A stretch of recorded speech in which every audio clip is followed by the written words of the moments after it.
আমাদের সবার পরিচিতির মধ্যে এমন একজন মানুষ থাকবেই যাকে প্রায় সবাই পছন্দ করবে, যার সাথে সবাই কথা বলতে চাইবে, যার সাথে সবাই সময় কাটাতে পছন্দ করবে। সেই মানুষটি যেখানেই যাবে সেখানেই তার পরিচিত কেউ না কেউ থাকবেই, আর সবাই ইচ্ছা করেই তাকে অ্যাটেনশন দেবে, তার সাথে কথা বলতে আসবে। তার ছোটখাটো কোনো জোকেও সবাই খুব বেশি হাসাহাসি করে। হতে পারে সেই মানুষটি আপনার ফ্রেন্ড অথবা কলিগ, যার সাথে আপনি নিজেও কথা বলতে সময় কাটাতে খুব বেশি পছন্দ করেন। আপনি যদি চান নিজেকে এমন একজন মানুষ বানাতে যাকে সবাই পছন্দ করে, যার সাথে সময় কাটাতে কথা বলতে সবাই ইন্টারেস্ট দেখায়, দেন এই ভিডিওটা আপনার জন্য বানানো। সোশ্যাল মিডিয়ার এই যুগে মানুষ যত ইজিলি একে অন্যের সাথে কানেক্ট হচ্ছে, রিয়েল লাইফে ঠিক ততটাই নিজেদের মধ্যে দূরত্ব বাড়ছে। ইন্ট্রোভার্টরা হয়তো বলতে পারে, আমি চাই না আমার লাইফে খুব বেশি মানুষ থাকুক, আমার লাইফে খুব বেশি ফ্রেন্ড থাকুক। বাট আপনাদেরকে বলি, আপনার লাইফে খুব বেশি মানুষ চান না, খুব বেশি ফ্রেন্ড চান না, এমনটা না। আপনি জাস্ট নতুন ফ্রেন্ড বানাতে পারেন না, বা নতুনদের সাথে কথা বলার এক্সপার্টিস আপনার মধ্যে নেই। কারণ আপনি যদি চাইতেন আপনার লাইফে বেশি মানুষ না থাকুক, বেশি ফ্রেন্ড না থাকুক, তবে আপনার লাইফের ফ্রেন্ডগুলোকে আপনার লাইফ থেকে ইন্টেনশনালি বের করে দিতেন। বাট আপনার লাইফের ফ্রেন্ডগুলো কমার কারণ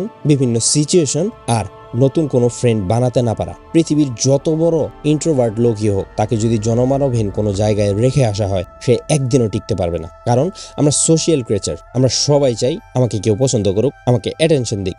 আর এই যুগে চাকরিতে, ব্যবসায়, যে কোনো সোশিয়াল গ্যাদারিংয়ে, যে কোনো জায়গায় আপনি যদি চান অন্যদের থেকে নিজেকে উপরে রাখতে, অন্যদের কাছে অ্যাডভান্টেজ নিতে, দেন আপনাকে একজন লাইকেবল পার্সন হতেই হবে। কারণ আপনি এই জিনিসটা চিন্তা করুন না, আপনি রেগুলার কোন দোকান থেকে ডিম কিনেন, যেই দোকানদারকে আপনার ভালো লাগে, যে দোকানদারের সাথে কথা বলতে আপনার ভালো লাগে তার কাছ থেকে, নাকি সেই দোকানদারের কাছ থেকে যাকে আপনার ভালো লাগে না, খারাপও লাগে না, যার সাথে কথা বলে আপনি মজাও পান না, খারাপও লাগে না। আপনি কোন ফ্রেন্ডের কথা কখনো ফেলতে পারেন না? যে ফ্রেন্ডের সাথে আপনি সব থেকে বেশি সময় কাটান, যে ফ্রেন্ডকে আপনার সব থেকে বেশি ভালো লাগে, নাকি সেই ফ্রেন্ডের যে ফ্রেন্ড জাস্ট একটা এভারেজ ফ্রেন্ড, যাকে আপনার খুব বেশি ভালো লাগে না, আবার খুব বেশি খারাপও লাগে না? আপনি যেমন আপনার লাইফের প্রত্যেকটি ডিসিশন নিচ্ছেন আপনার ভালো লাগা খারাপ লাগার উপর ডিপেন্ড করে, ঠিক তেমনি অন্যরাও আপনার প্রতি ভালো লাগা খারাপ লাগার উপর ডিপেন্ড করেই ডিসিশন নিবে। তারা আপনাকে প্রমোশন দিবে কিনা, তারা আপনাকে অ্যাটেনশন দেবে কিনা, তারা আপনার প্রোডাক্ট কিনবে কিনা, তারা আপনার কথা শুনবে কিনা। এখন জানবো কিভাবে একজন লাইকেবল পার্সন হওয়া যায়। তবে তার আগে এটা ক্লিয়ার করে দিই যে আমি নিজেও মেয়ে পটাতে খুব বেশি এক্সপার্ট না। এমনটা না, এটা খুব বেশি কঠিন কাজ, এটা করা সম্ভব না। আমি জাস্ট কখনো ট্রাই করিনি, কারণ নিজেকে ছেঁচড়া মনে হয়। আর এই ভিডিওটাও কোনো মেয়ে পটাতে আপনাকে সাহায্য করবে না। হ্যাঁ, এই ভিডিও টেকনিকগুলো ফলো করলে অবশ্যই সবাই আপনাকে পছন্দ করবে, সবাই আপনার সাথে কথা বলতে, সময় কাটাতে ইন্টারেস্ট দেখাবে। বাট এর মানে এটা ভাববেন না যে তারা আপনার প্রেমে পড়ে যাবে। আমি প্রেমের ক্লাস নেই না, অন্য কোথাও থেকে এই ক্লাস নিয়ে নেবেন। So how to be a likeable person. পছন্দের কথা আসলেই সবার প্রথম যে জিনিসটা মাথায় আসে সেটা হচ্ছে লুকস। হ্যাঁ, লাইকেবিলিটির ক্ষেত্রে লুকস রোল প্লে করে, বাট খুব বেশি না। মেয়েদের কথা ভিন্ন, কারণ যে মেয়ে যত বেশি সুন্দর, সেই মেয়ে অন্য ছেলেদের কাছে তত বেশি লাইকেবল। বাট একটা ছেলে কতটা লাইকেবল হতে পারবে তার ফ্রেন্ডের কাছে, ফ্যামিলির কাছে, কলিগের কাছে, তার পরিচিত যে কোনো মানুষের কাছে, সেটা ডিপেন্ড করবে সেই ছেলেটা তাদের কেমন ফিল করায়। আপনি লজিক দিয়ে যাই বলেন, যত কথাই বলেন, আপনি যদি সামনের পার্সনকে সঠিক কথাও লজিক দিয়ে বুঝিয়ে তাকে কষ্ট দেন, তাকে খারাপ অনুভব করান, সে আপনাকে অপছন্দ করবে। আর আপনি কোনো লজিক ছাড়াও যদি আজের ফাপড় মেরেও সামনের পার্সনকে ভালো ফিল করতে পারেন, সে আপনাকে পছন্দ করবে। সেই ডিমের দোকানদারের এক্সাম্পল নিলে, ধরুন আপনি ডিম কিনতে গেছেন, দোকানদারের কাছে জানতে পারেন ডিমের দাম বেড়ে গেছে। আপনি বললেন, কি ভাই, ডিমের দাম এত বেড়ে গেছে? সেই দোকানদারটি বলছে, তেলের দাম বাড়ছে, ডালের দাম বাড়ছে, চালের দাম বাড়ছে, আমার দোকানের ভাড়া বাড়ছে, তাহলে ডিমের দাম বাড়বে না? আপনি কি ডিম নেবেন? অন্য একটি দোকানদারকে গিয়ে বললেন, ভাই ডিমের দাম এত বেড়ে গেছে। সেই দোকানদারটি বলছে, হ্যাঁ ভাই, সবকিছুর দামই বাড়ছে তো, আর সামনে জিনিসপত্রের দাম আরো বাড়বে, তাই আমি আমার দোকানের সমস্ত মাল অনেক বেশি করে স্টক করে রেখেছি। আপনি এরপরে আসবেন, আপনার কাছে আমি দাম বেশি রাখবো না, এখনকার প্রাইসই রাখবো। প্রথম দোকানদার আপনাকে লজিক দেখিয়েছে, বাট পরের দোকানদার আপনাকে ভয় দেখিয়েছে যে জিনিসপত্রের দাম আরো বাড়বে। আর সে আপনাকে এটাও ভরসা দিয়েছে, আপনি যদি তার কাছে আসেন, সে আপনার কাছে প্রাইস বেশি রাখবে না, পুরনো প্রাইসই রাখবে। এবার আপনি বলুন, আপনি কোন দোকানদারের থেকে রেগুলার ডিম কিনবেন? অবভিয়াসলি সেকেন্ড দোকানদারের কাছে। আপনি যদি সবার কাছে একজন লাইকেবল পার্সন হতে চান, আপনাকে জাস্ট হিউম্যান নেচার বুঝতে হবে, যে একটা মানুষের লাইফে কিসের কমতি আছে, তার ডিজায়ার কি, তার লাইফের সেই কমতিটাকে, সেই ডিজায়ারটাকে আপনি ফুলফিল করলেই সেই মানুষটি আপনাকে পছন্দ করা শুরু করবে। একজন টিচার অ্যাটেনশন চায়, ক্লাসে মনোযোগী হন, রেগুলার ক্লাসে পড়া শিখে আসুন, হোমওয়ার্ক করে আসুন, সেই টিচারের কাছে আপনি হবেন সেরা স্টুডেন্ট। একজন বস রেসপেক্ট চায়, আপনার বসকে রেসপেক্টেড ফিল করান, তার কথা মতো কাজ করুন, সে যেভাবে চলতে বলে সেভাবে চলুন, তাকে সাপোর্ট করুন, তার প্রশংসা করুন।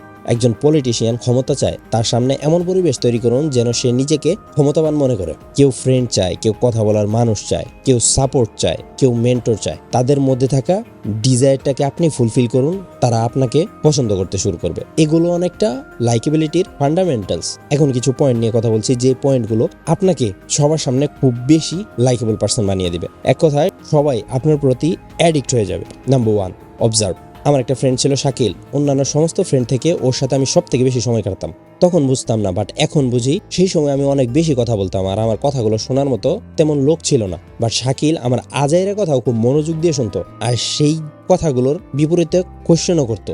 আপনার পরিচিতির মধ্যে অবশ্যই এমন কেউ আছে যাকে আপনারও ভালো লাগে, যার সাথে কথা বলতে সময় কাটাতে আপনারও ভালো লাগে। আপনি অবজার্ভ করুন তার মধ্যে কোন জিনিসটা আপনার ভালো লাগে, সে আপনার মধ্যে থাকা কোন ডিজায়ারটাকে ফুলফিল করছে, কিসের জন্য আপনি তার সাথে কথা বলতে সময় কাটাতে ইন্টারেস্টেড। আর সেই জিনিসটা জানার পর আপনিও সেম জিনিসটাই অন্যদের উপর অ্যাপ্লাই করতে শুরু করুন। Number 2, find similarities.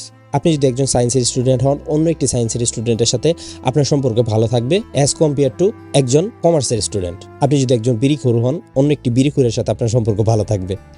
আমি জাস্ট এটা বোঝাতে চাইছি যে সিমিলারিটিস আমাদের একে অন্যের সাথে ব্লেন্ড হতে খুব হেল্প করে। যেমন একটা মার্ভেল ফ্যানের সাথে আমার জমতে 2 মিনিটও সময় লাগবে না, কারণ আমি নিজেও একজন মার্ভেল ফ্যান ছিলাম। আপনাদের location, music taste, education, background, future plan, past event, যে কোনো কিছু ঘেটে দেখুন আপনাদের মধ্যে কিসের সিমিলারিটি আছে, সেটা খুঁজে বের করে ট্রাই করুন। আর আপনাদের মধ্যে যদি কোনো সিমিলারিটি খুঁজে না পান, সামনের পার্সনের ইন্টারেস্ট কিসের প্রতি সেটা খেয়াল করুন আর তার ইন্টারেস্টেড সাবজেক্টটা নিয়ে কোয়েশ্চেন করুন, জানার চেষ্টা করুন সে কেন এই জিনিসটা এত ইন্টারেস্টেড আর সে কিভাবে এই জিনিসটার প্রতি এত এক্সপার্টিস অর্জন করলো। দেখবেন 10 মিনিটও লাগবে না, আপনাদের মধ্যে ভালো বন্ডিং হয়ে যাবে। নাম্বার 3, লেট দেম টক। আপনার ফ্রেন্ডের তোলা গ্রুপ সেলফি কখন সুন্দর হয়?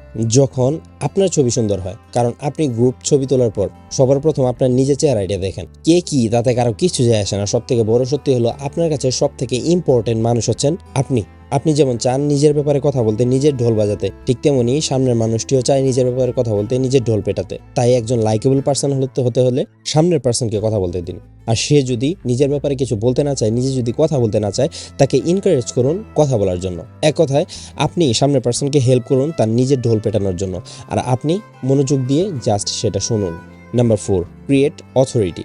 একটা রিক্সাওয়ালা যদি অন্য একটি রিক্সাওয়ালার সাথে ভালোভাবে কথা বলে, কোলাকুলি করে, এতে তাদের আহামরি ভালো লাগা কাজ করবে না। বাট একজন মন্ত্রী যদি সেই রিক্সাওয়ালার সাথে একদিনও কোলাকুলি করে, সুন্দর করে কথা বলে, হাসি দিয়ে কথা বলে, সেই রিক্সাওয়ালা সারা জীবন সেই মন্ত্রীর প্রশংসা করবে, সেই মন্ত্রীকে সাপোর্ট করবে। আপনি অন্যদের কথা শুনবেন, অন্যদের মধ্যে সিমিলারিটি খুঁজে বের করবেন, অন্যদের নিড ফুলফিল করবেন। বাট আপনি কে? আপনি যদি সামনের পার্সনকে এটা বোঝাতে পারেন যে না আপনারও লেভেল আছে, তবেই সামনের পার্সনটি আপনার প্রতি ইন্টারেস্ট দেখাবে। অথরিটি তৈরি করতে হলে অন্যদেরকে এটা জানাতে পারেন যে আপনি কি, আপনার অ্যাবিলিটি কি, আপনার কি কি বিষয়ে এক্সপিরিয়েন্স এন্ড নলেজ আছে। এটা আপনি নিজেও বলতে পারেন অথবা অন্য কারো থ্রুতেও জানাতে পারেন। Number 5, remember. মনে করুন একজন লোকের সাথে আপনার কথা হয়েছিল, সে বলেছিল সে সিলেট ঘুরতে যাবে। অনেকদিন বাদে তার সাথে দেখা হলো, তখন তাকে জিজ্ঞেস করুন, এই তোমার না সিলেট যাওয়ার কথা ছিল, কোথায় গেছিলা, কই কই ঘুরলা, কেমন দিন কাটালা? এমনটা করলে সে মনে করবে আরে বাহ, ও তো আমাকে ইম্পর্টেন্স দেয়, ও তো আমার কথা মনে রেখেছে। এটা ছাড়াও কথার মাঝেই কেউ হয়তো বলছে যে আমার এখান থেকে ওখানে যাওয়ার কথা ছিল, আমি ওখানে না গিয়ে এখানে চলে আসছি। এগুলো কথা বলার পর কিছুক্ষণ পর আপনি জিজ্ঞেস করেন, এই তুমি কিছুক্ষণ আগে বললে তোমার নাকি ওখানে যাওয়ার কথা ছিল, তাহলে ওখানে গেলা না কেন, আর ওখানে কি কাজ ছিল? এমনটা বলে আপনার সামনের পার্সন মনে করবে সে আমার কথা মনোযোগ দিয়ে শুনছে, আমাকে মনে রাখছে, আমাকে ইম্পর্টেন্স দিচ্ছে। মানুষ নিজের কথা মনে রাখানোর জন্য লাখ লাখ টাকা খরচ করে স্কুল মাদ্রাসা তৈরি করে দেয় যেন তাকে সবাই মনে রাখে। আর আপনি এই কাজটি করতে পারেন শুধুমাত্র অন্যদের কথা আর অন্যদের নাম মনে রেখেই। Number 6, smile. হ্যাঁ, হাসির প্রয়োজন আছে একটি গুড ভাইব তৈরি করার জন্য। বাট বাংলাদেশ, ইন্ডিয়া, রাশিয়া, পাকিস্তানের মতো জায়গাগুলোতে কোথায় হাসি দিচ্ছেন, কেন হাসি দিচ্ছেন, কেমন সিচুয়েশনে হাসি দিচ্ছেন, এই সমস্ত কিছুই ডিপেন্ড করে। কারণ ওয়েস্টার্ন কান্ট্রিগুলোতে মানুষ রাস্তা দিয়ে হেঁটে যেতে যেতেও একজন অন্যজনকে স্মাইল পাস করে। বাট বাংলাদেশ, ইন্ডিয়ার মতো কান্ট্রিগুলোতে সব সিচুয়েশনে হাসাকে প্রেফার করা হয় না। সব কথাতেই যদি খুব বেশি হেসে হেসে কথা বলেন, সবাই আপনাকে দুর্বল মনে করবে। অফিস পলিটিক্সে ঢোকার পর এই জিনিসটা আপনি খুব ভালোভাবে বুঝতে পারবেন। কথার সময় অবশ্যই হাসবেন, বাট সব কথাতে না আর খুব বেশি হাসার প্রয়োজন নেই। যদি অ্যাকচুয়ালি ফানি কোনো কিছু হয় দেন হাসবেন।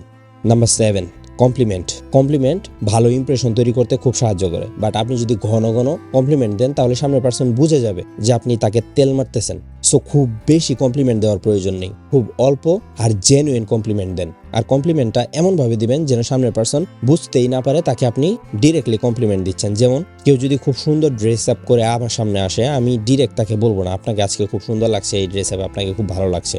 You are looking so good. আমি জীবনও বলবো না, আমি বলবো আচ্ছা ভাই দেখেন তো আমার এই শার্টের সাথে এই প্যান্টটা ম্যাচ করেছে কিনা, আপনার ড্রেসিং সেন্স তো অনেক ভালো, আজকেও আপনাকে ভালোই লাগছে। এমন কমপ্লিমেন্ট সামনের পার্সন তার নিজের ক্যারেক্টারের সাথে নেবে।